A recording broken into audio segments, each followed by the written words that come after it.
Assalamu alaikum. I hope you all are fine and doing good. Welcome to new lecture.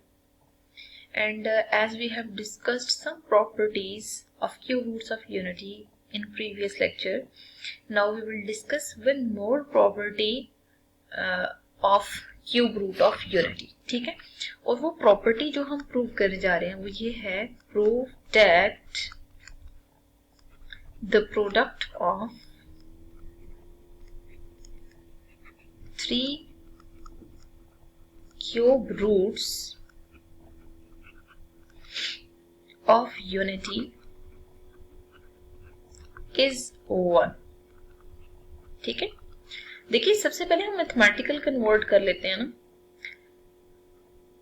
1 omega and omega square are cube roots of unity. ठीक है, अब आपसे कह रहे हैं कि तीनों का जरा प्रोडक्ट लें.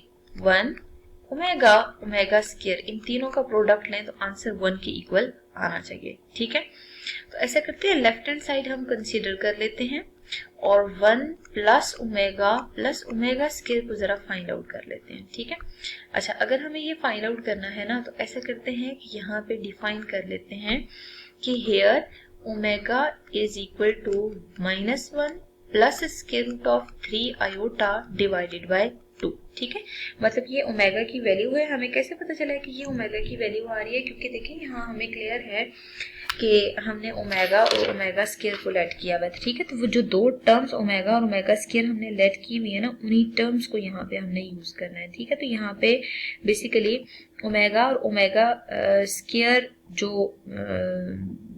दो वैल्यूज हैं उनको हमने पहले यहाँ पे एज इट इज पुट करना है. ठीक है, तो अगर हम इन दोनों वैल्यूज को यहाँ पे पुट करेंगे ना तो आप देख सकते हैं कि ओमेगा स्क्वायर की वैल्यू में जस्ट चेंज ये है, यहाँ नेगेटिव साइन आ जाएगा. ठीक है, और कोई चेंज नहीं है. ठीक है, अब हम ऐसा करते हैं कि ओमेगा की जगह ओमेगा की वैल्यू पुट कर लेते हैं और इन सब के दरमियान ना जीरो, अगर प्लस साइन हो तो ये प्रॉपर्टी जीरो की इक्वल होती है, लेकिन अगर मल्टीप्लाई का साइन हो तो फिर हमें कंफर्म है कि ये 1 की इक्वल होती है. तो बेसिकली हमने मल्टीप्लीकेशन की प्रॉपर्टी प्रूव करनी है ना, तो दरमियान में हम मल्टीप्लाई का साइन लगा देते हैं. ठीक है, अब अगर मल्टीप्लाई का साइन लगाया तो हमें यहाँ पे मल्टीप्लीकेशन करनी चाहिए. मीन्स ओमेगा की जगह ओमेगा की वैल्यू पुट कर दें और ओमेगा स्क्वायर की जगह ओमेगा स्क्वायर की वैल्यू पुट कर दें.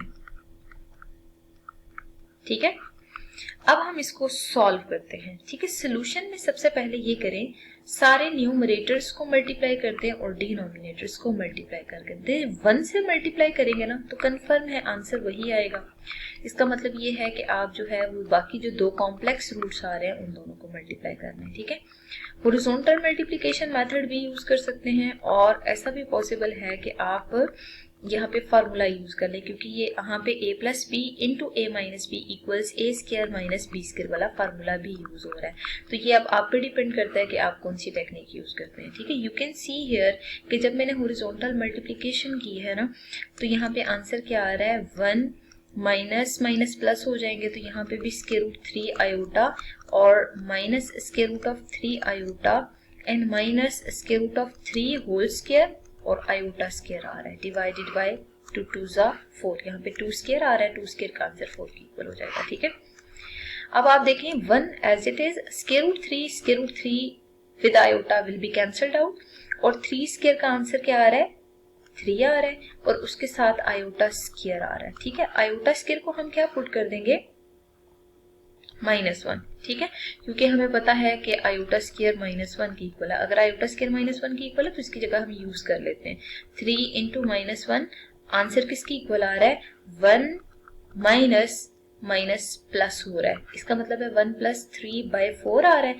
आंसर 4/4 हो रहा है. ठीक है, 4/4 किसकी इक्वल है, 1 की इक्वल है. अगर 4/4 1 की इक्वल है तो आपने लास्ट पे क्या लिखना होगा, हेंस जो आंसर है वो क्या है, 1 dot omega square that is equal to 1. Means product of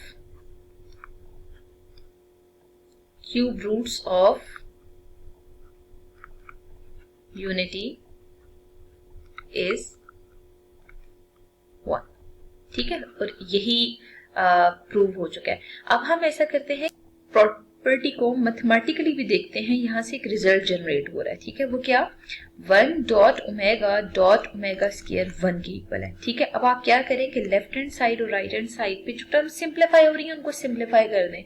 omega को ओमेगा स्क्वायर से मल्टीप्लाई करेंगे, answer will be omega cube. It means omega cube जहां भी अपीयर हो रहा है ना उसकी जगह आप 1 पुट कर सकते हैं, ठीक है। हमेशा हम ऐसा करेंगे कि जहां पे भी हमें ओमेगा क्यूब नजर आएगा हम उस ओमेगा क्यूब को 1 हमेशा पुट कर सकते हैं, क्योंकि ये प्रॉपर्टी जनरेट होती है from the product of cube roots of unity, ठीक है। अब हम ऐसा करते हैं, यहीं से एक रिजल्ट जो पहले प्रूव कर चुके हैं, 1 प्लस ओमेगा स्क्वायर लिखते हैं तो वो 0 के इक्वल है। तो अगर यहाँ से भी ना आप सिंप्लीफाई करके किसी भी एक्सप्रेशन को सेपरेट करना चाहते हैं तो कर सकते हैं। जैसे देखिए मैंने पहले ओमेगा प्लस ओमेगा स्क्वायर को सेपरेट किया, डेट इज इक्वल टू -1। फिर मैंने 1 प्लस ओमेगा को सेपरेट किया, that is minus omega square. और अगर 1 प्लस ओमेगा स्क्वायर को सेपरेट करते हैं तो आंसर माइनस ओमेगा की इक्वल आ रहा है, ठीक है। तो ये सारे रिजल्ट्स ऐसे हैं जो कि हम जब अप्लाई करेंगे इन प्रॉपर्टीज को ऑन न्यूमेरिकल कैलकुलेशंस तो वहां पे अप्लाई हो रहे होंगे, ठीक है। इन प्रॉपर्टीज को याद रखना है ताकि जहां जहां कैलकुलेशंस में हमें जरूरत पड़े हम इन प्रॉपर्टीज को डायरेक्ट अप्लाई कर लें, ठीक है। बाकी जो प्रॉपर्टी है ना, complex roots of unity has product equal to 1 या cube roots of unity has product equal to 1, ये दोनों प्रॉपर्टीज ऑलमोस्ट सेम है, जस्ट वहां पे 1 होता है, यहाँ पे आपने सिंपल कॉम्प्लेक्स रूट्स लेने होते हैं तो 1 से मल्टीप्लाई करें तो आंसर तो सेम आ रहा होता है। इस वजह से आप इन दोनों प्रॉपर्टीज को देखें तो ये ऑलमोस्ट सेम ही आ रही है।